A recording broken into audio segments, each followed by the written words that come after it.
Hey, so I'm sick today, but I'd still like to do some painting. So I thought it would be fun to film a little video and talk about, what I'd really like to talk about is like mental illness, I guess. Kind of like the realization that you're more mentally ill than you thought you were, or like finding diagnoses for that sort of stuff. So I've got all my paints. Not actually all of them.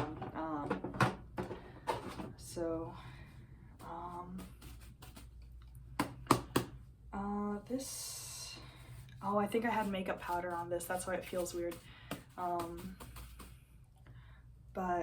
I guess I could start off with like, kind of find diagnoses for stuff that like you've had your whole life or like you've had for a while.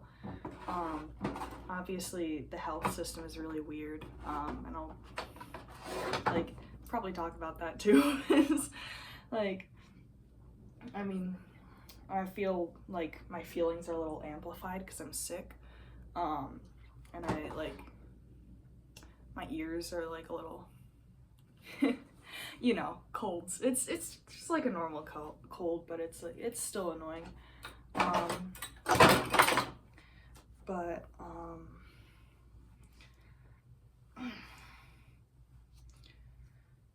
Well, I guess we're not using white today.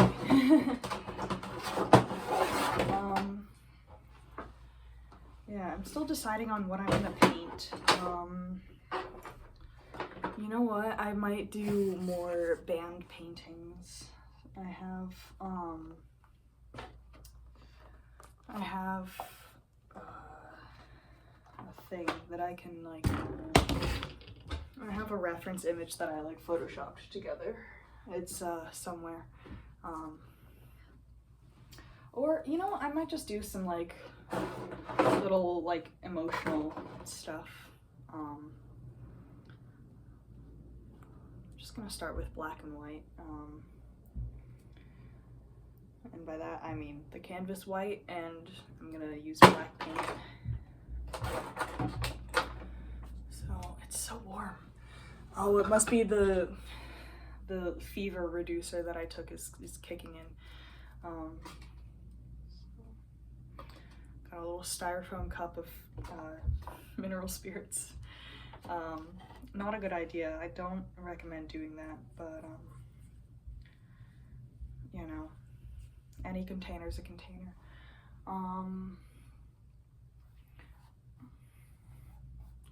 Yeah, I mean, I think a lot of health issues aren't taken that seriously in women, and I think it's kind of a similar thing with like mental illness and being neurodivergent.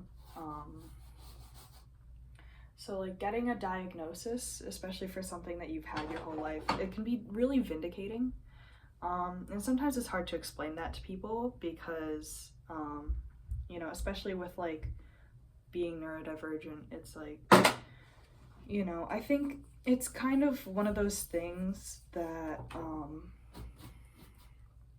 you like, it's always a part of you. So when you finally get it diagnosed, you know, it's very freeing because you realize that like this thing that's a part of you is just a part of you, and it's not like a moral failing or like a personality defect or whatever. It's that, I mean, for me, I have ADHD and autism,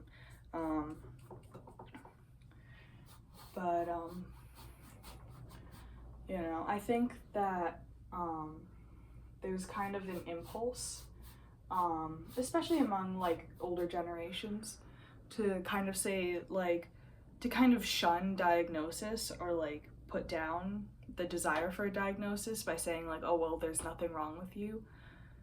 Yeah, I mean it's not wrong, you know, but I think that it's just, it's more complicated than like a 0-1 kind of thing, because it's not that the diagnosis gives you problems, it's that and it's not that the diagnosis solves your problems either. I mean, like, a lot of my life I've almost like worshipped the idea of a diagnosis, because that means like, oh, once I have the diagnosis, then like things are gonna be okay, and that's not true.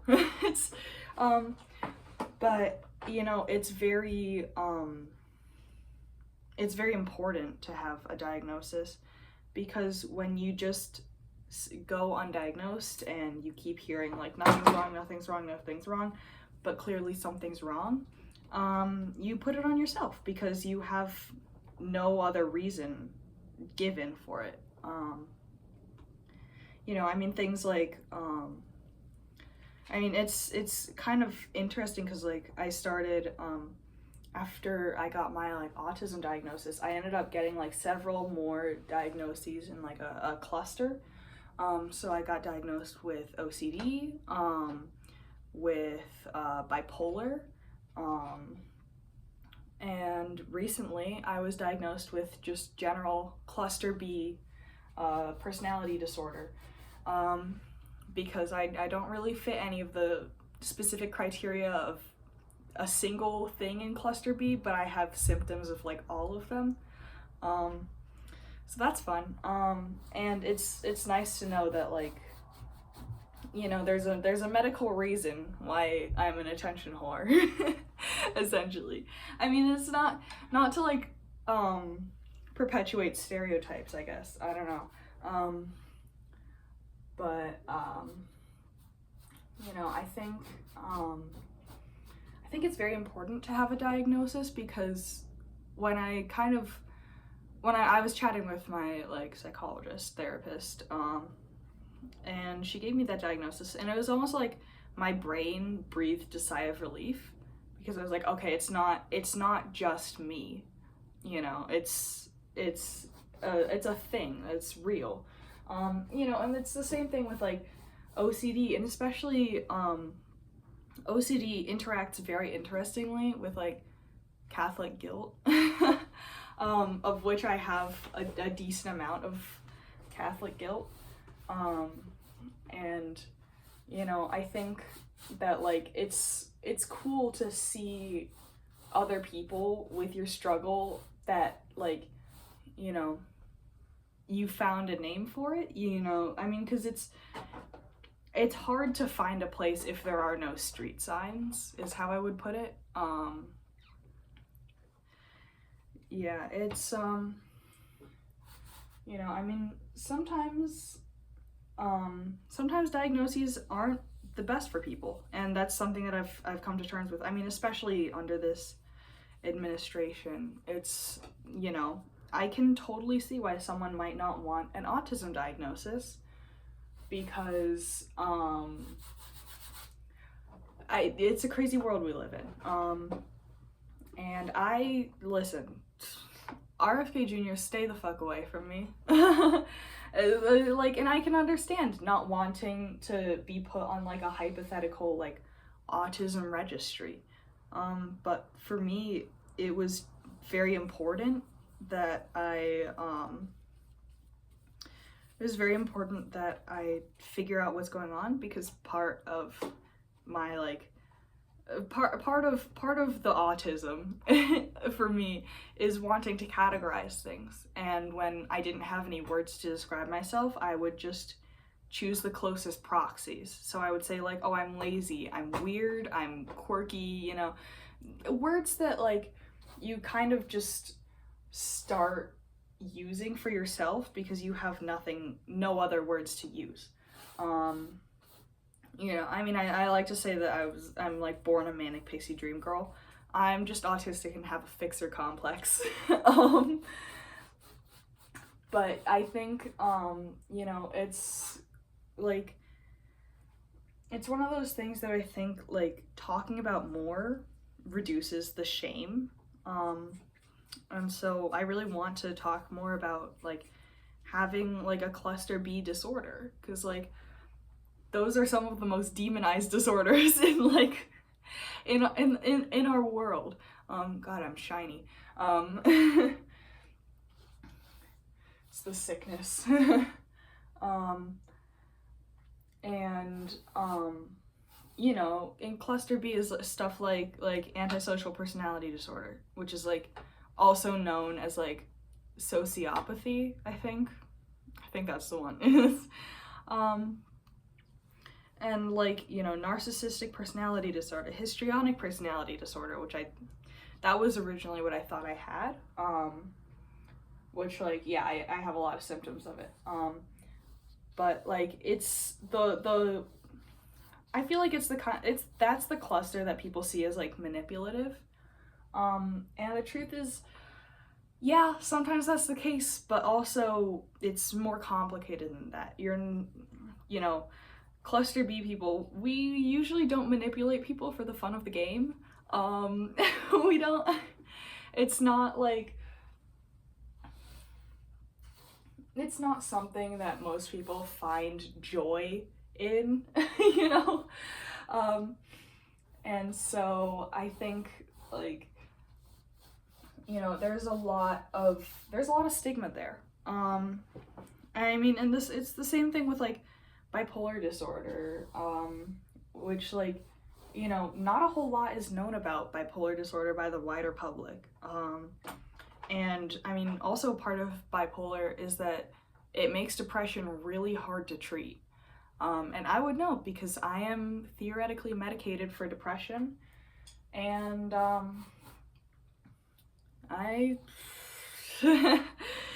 it's really hard to tell, because like my mood just changes so much all the time that I don't really know if I'm doing better, if I'm doing worse.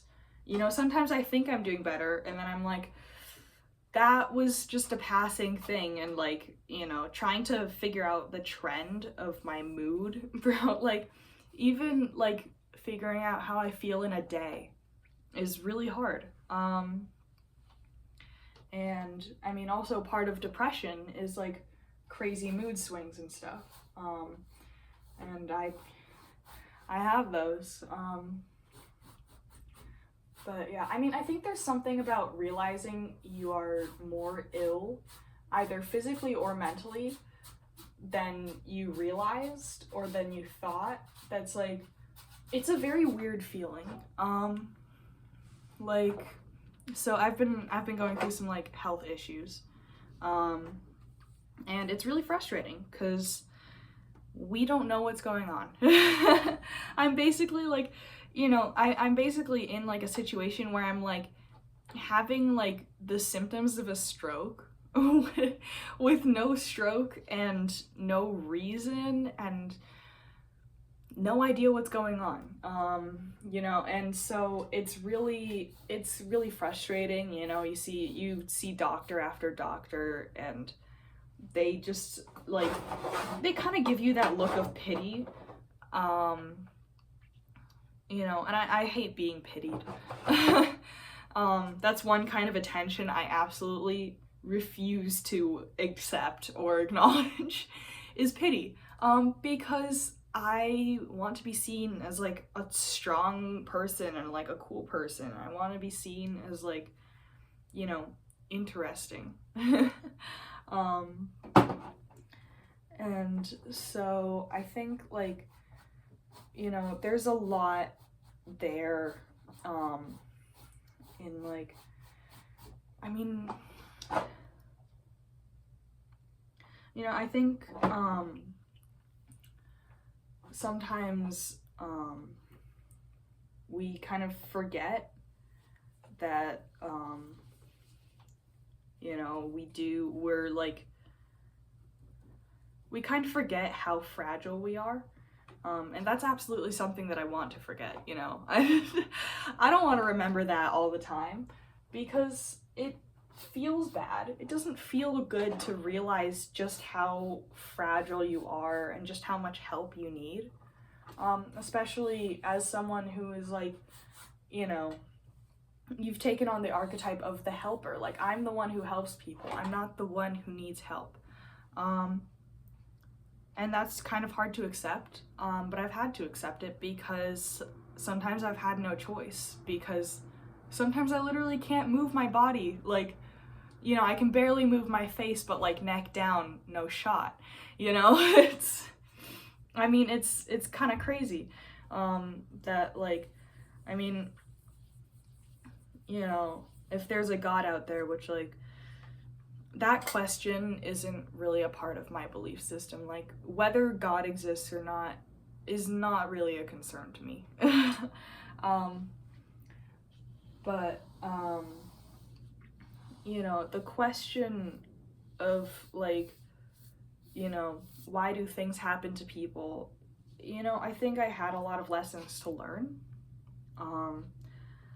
And if there is a God out there, they clearly agree. Because I've had to learn so much in the past year just about myself, about how I think about the world. And it's been really uncomfortable because, you know, I always saw myself as like, you know, the big sister. I was always the one who was doing the helping. And, you know, I mean, just like last week, like, I got taken to the ER in an ambulance, and I was, like, basically paralyzed from mystery cause, you know? And as someone who I love a good bit of control. That's where the OCD comes in. I love a good bit of control, and you know, I feel so weird without it. I mean, I remember like laying in the ambulance, basically unable to do much of anything. Sorry, my nose is dripping.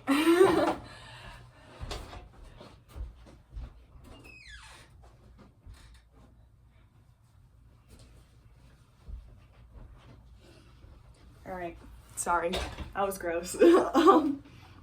Laying in the ambulance, basically unable to do anything, and still just saying, "This is so embarrassing." Because I as a person, I get embarrassed really easily. That's another thing that I noticed is about myself. Like, quite early on, actually, I was like, I get embarrassed really easily, and like, embarrassment quickly turns into suicidal ideation for me, which is, I don't know how to explain it to other people without sounding like an absolute fool, but like, when I'm embarrassed, I'm like, I wish I was not existing right now. Like, I would do anything to not exist right now.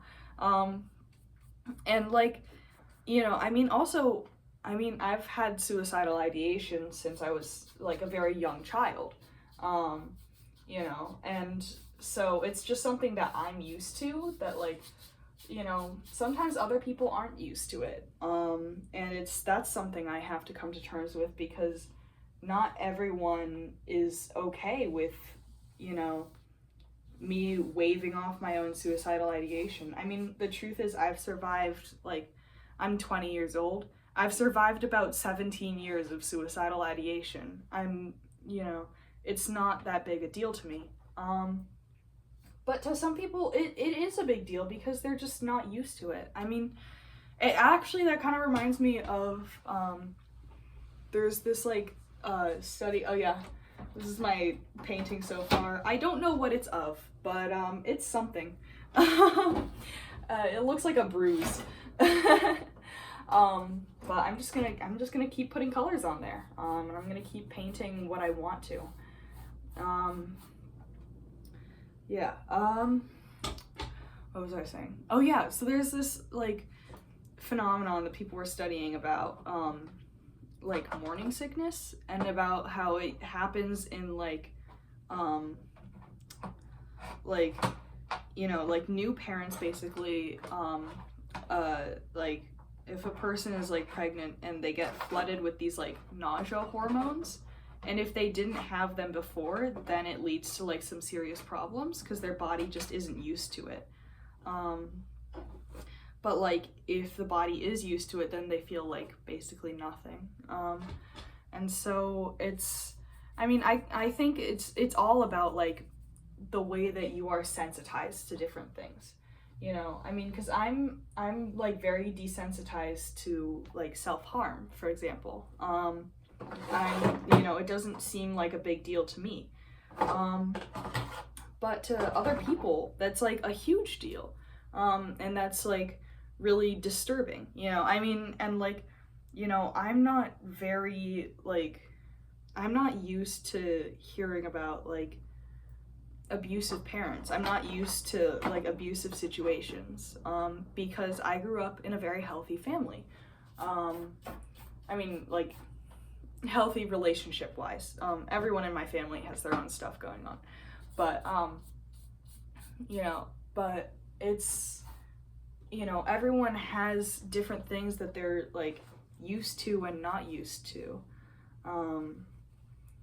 And I think part of realizing you are sicker than you realized is the realization that you have become used to it. When I went to the ER, it was because I passed out in class, and it was very normal for me, but I realized it was almost like it was kind of traumatizing for the people around me because they didn't know what was happening, and they hadn't seen anything like that before. And it was kind of funny. It was kind of cute. There was this kid, one of my peers' kids, I think. I was like being wheeled out on the stretcher, and the kid was like, "Is she dead?" Cause like when you haven't seen that stuff before, your brain kind of freaks out, you kind of like lose it a little.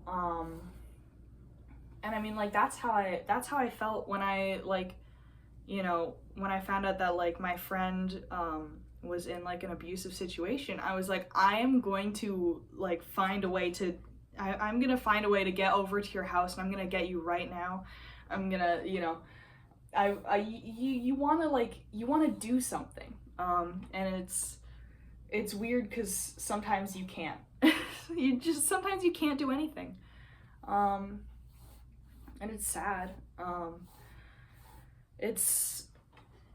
I don't know where I was going with that. I have some notes. Let me check my notes on what I said I wanted to talk about, because I've been meaning to like talk about this for a little while. I figured a video might be the best way to do it.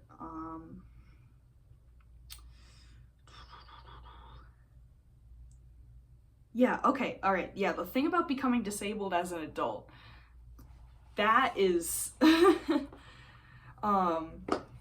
that's quite something. So becoming disabled as an adult is weird, because again, when you're an able-bodied child, you feel almost like invincible. Not actually invincible. I mean everyone trips on the playground and stuff. But like you're able to brush things off so easily because you have the ability to. And I remember like I tried like fencing again recently. Not that recently, because schoolwork's been a little much. Also because I've been tired, and it goes until like late at night. And late at night for me is any time past 10 o'clock. Yeah, I'm a grandma like that. But the thing about becoming disabled as an adult is that like when you're a kid, you think the older you get, the more capable you're gonna get. You're gonna be better at everything when you get older. And then you're faced with the fact that there are things that you could do as a kid that you just can't even hope to do now. Like I think if I did, like I used to be able to do front flips. I think if I did like a front flip or even like a cartwheel, I would have passed out on the spot. And so that's like it's something that like, or like, especially I skated as a kid. So really mentally ill sport. If you're a parent out there, skating is fun, but don't let your kids do competitive skating. I don't care how much they want to do it. Don't let them. Tell them to do a team sport instead. But, you know, when I was a skater, I could do the splits, I could do front flips, I could do back handsprings, I could do all sorts of like cartwheels and stuff. I could like spin around like 80 times in a row, you know? And it was just something that like I kind of took for granted as like, you know, something I would always be able to do. And obviously, like when you're a kid, adults are like, wow, you're so flexible, I could never. But I mean, also when you're a kid, you just think that things are gonna be different for you. And now, like, if I like spin around too fast, if I stand up too fast, hitting the deck, you know, it's kind of funny. I feel like maybe I'm painting like a void or like a forest. I don't know. But anyways, yeah, it's kind of funny to like keep reminiscing about your past, and like there's this fear that I have that like I've already peaked in life, which clearly it's not true. No one ever peaks at 11 years old. That is a belief I hold very firmly, is that no one peaks at like 11. But like I think in terms of physical abilities, it kind of has been downhill since like high school. Even in high school, I started like having some troubles with stuff. It was like weird. I would get like my hands would get paralyzed randomly. And obviously as an artist, that's quite disturbing. But I mean, it's one of those things that like you just kind of learn to brush off until suddenly you can't brush it off anymore. And that's when the big problems start, because like, I mean, things like a lot of medical problems, especially in America, a lot of like medical, mental, physical, whatever problems only really become apparent when they become a big problem to you or a big problem to other people. And I don't like the way that system works, because, you know, I have friends who like, you know, they were able to get ADHD diagnoses early and were able to get support for that. But the reason they were able to get a diagnosis early is because they were being disruptive in class and some teacher didn't like that, you know, because, you know, they were acting like a kid, and someone didn't like that. And so that's kind of like a reality that we all kind of face, is like, well, you're either a problem or you don't exist. And I mean, it's something that I've grappled with, like the dichotomy, and I wouldn't even say it's a false dichotomy, because I think it absolutely does exist in the way that you are treated in the school system. When you're neurodivergent, you are either a problem or you don't exist. And I think that, like, you know, I mean, as much as I would have loved to be like supported, I don't think I could ever like truly accept that, because in order to be supported, someone has to kind of take issue with your behavior first, to want to support you. You know, it's fucked up. It's really fucked up. And I mean, that's another reason why I would love to be a teacher, is because I want to fix things, you know? I want to make a place that's like nice for like kids like me who, you know, whether they've got diagnoses or not, whether they're neurodivergent or not, to like feel okay with themselves. Because it's hard to feel okay with yourself as a kid, especially as a mentally ill kid. I mean, being mentally ill as a child is like, it's weird, because it's you don't ever start noticing that you're mentally ill until other people point it out, unless you were like crazy self-aware, in which case I sure hope you're doing all right. But, you know, I mean, things are just normal to you. I mean, you grow up thinking like, oh, everyone wants to die, like, and that's it's not something you question until you're forced to question it because other people are questioning you. And, you know, being mentally ill as a kid is it's very isolating also because, I mean, you know, you look around at your friends and you think, oh, they all look so much happier. And then you wonder, like, what the hell is wrong with you? Because surely most people aren't looking at their friends and wondering what it would be like if they had their brain, you know? Because you can see the difference between you and them. The difference is like, it's palpable. And like, yeah, I mean, I think, I mean, being a kid it's a terrible time. I mean, it's a great time, but it's also a terrible time.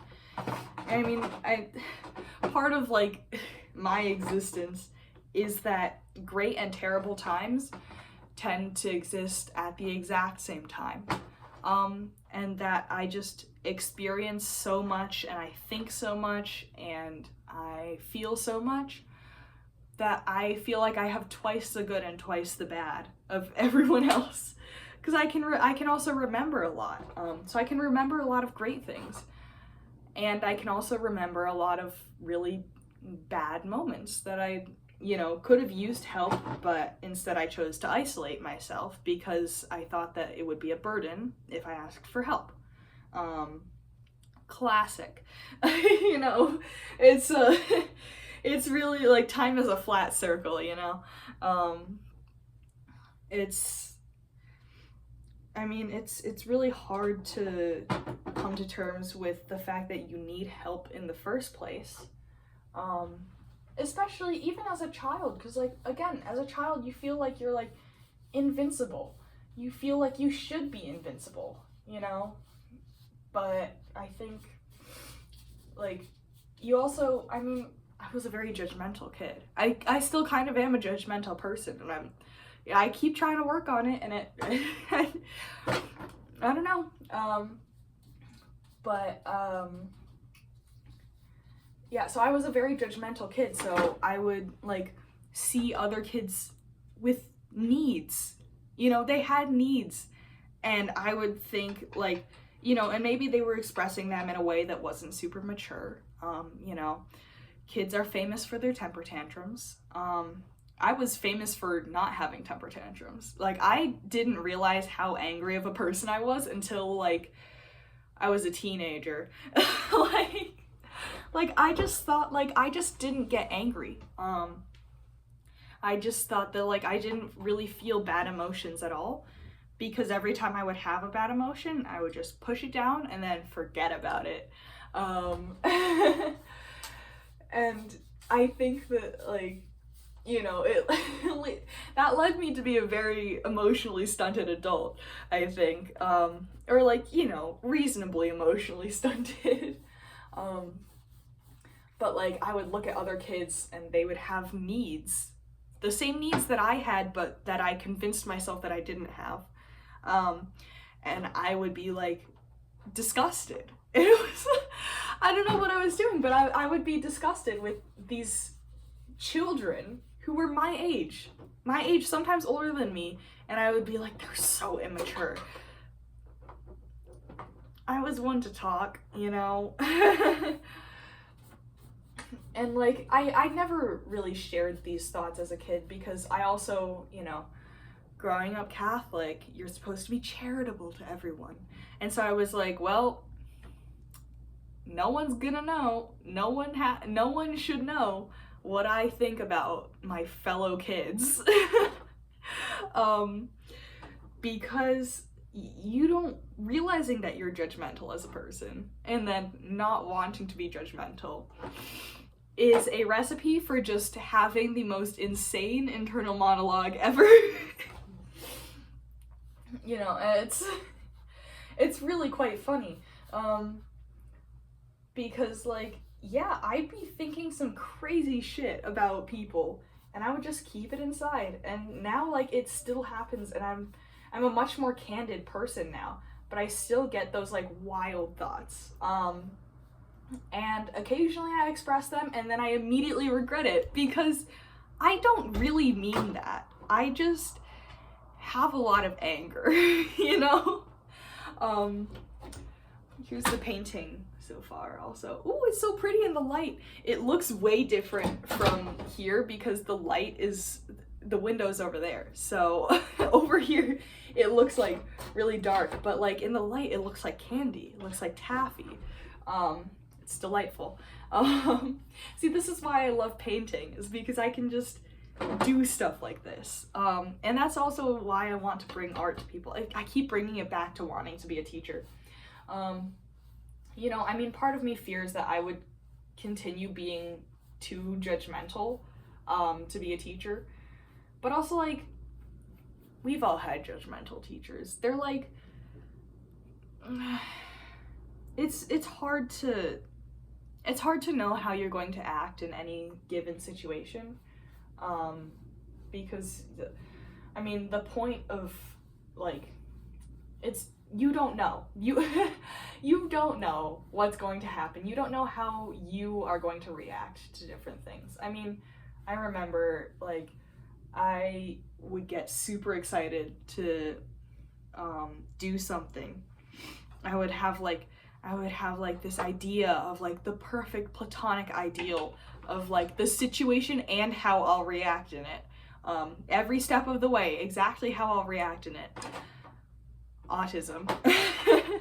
And so I'd have this like perfect idea for like a situation, and then I get in the situation and I freak the fuck out, you know? I mean, I had like a friend's birthday in like 5th grade or whatever that like I was kind of traumatized by it because I went in too deep. It was like an escape room and we decided to go for the gory one. And I'm fine with gore now. I mean, and I was fine with gore then. I was in my gore phase, but that was like reading books. It wasn't like picking up heads to like do stuff to them. I mean, and also being in a dark room is just like, this was before I knew I had anxiety. This is before I knew I had anxiety. But you know, it's so funny to like, I mean, I talk big, and that's like one of my vices is that I love to talk. And I love to talk big, and I love the idea of taking risks. And like, I mean, lately I've been feeling like I really want to do some like crazy risk-taking behavior, you know? I mean, there's a train that runs out back, and I've been thinking like, ooh, it would be really fun to go like train hopping. But that's not safe. You know, I mean, and there's a disconnect between like my brain that wants and my brain that knows. And obviously my brain that knows is like, hell no, we are not doing that. But the brain that wants isn't gonna stop wanting just because it's not safe. Yeah, I mean, like, there's all sorts of stuff out there that's like not safe, but like is fun. I mean, like drugs. That's part of the reason why like teens get into like drinking and drugs and stuff is risk-taking behavior. And obviously as a teen, I never did any of that because I was a good kid. And so like, you know, I feel like that's kind of where like the emotional stunting comes in, is like I mean, especially because of COVID, I was never allowed to do normal teen stuff, really. Like, I was in my house. I was, you know, in my room, photoshopping together random stuff. I was making posters for bands that didn't exist. I was doing stuff that was just so nothing. I mean, also because I was going through, like, some pretty deep depression, I didn't have the energy to do any of the fun normal teen stuff. You know, and I think a lot of kids are like that. A lot of mentally ill kids are like that. You know, because you're either doing stuff to cope, or you don't even have the energy to cope, you know? And at that point, I didn't even have the energy to cope. I was just laying in bed watching YouTube because that's the only thing I had the energy to do, because I was so tired. I still am. I'm so tired all the time. Yeah, I mean, I think really, like, you know, I mean, it's hard to live as a person, and it's even harder to live as a person if you are not quite sure that you're a person, you know? I mean, like, a lot of times I'll feel like, I feel like Patrick Bateman, because I'm like, there is no real me, you know, outside of the one that is perceived by people. I do not exist. And I think a lot about what it would mean to, like, truly exist, like, you know, to not be the tree that falls in the forest alone,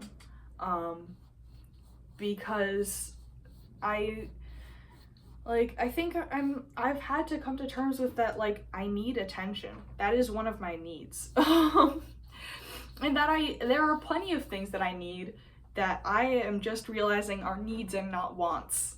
I mean, like, it's really stupid, kind of. I mean, it's not, like, really stupid, but it is a medium amount of stupid to, like, just think that you're above having wants and needs.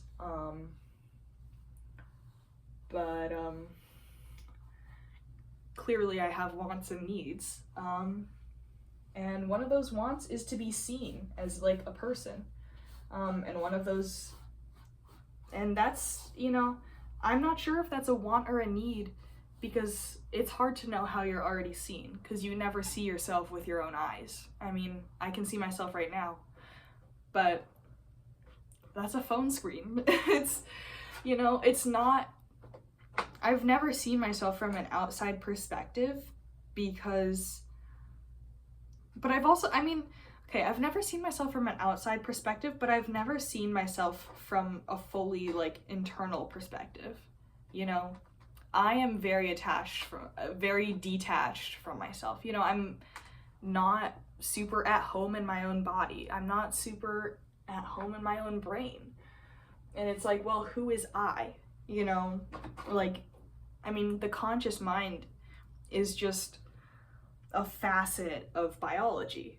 And that makes me really uncomfortable, because I don't like myself, you know?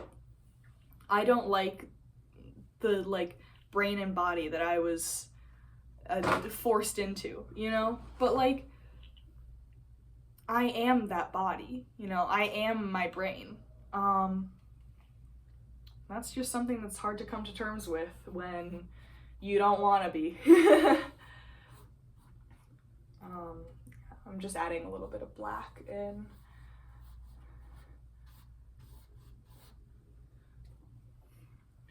We're back, right back where we started.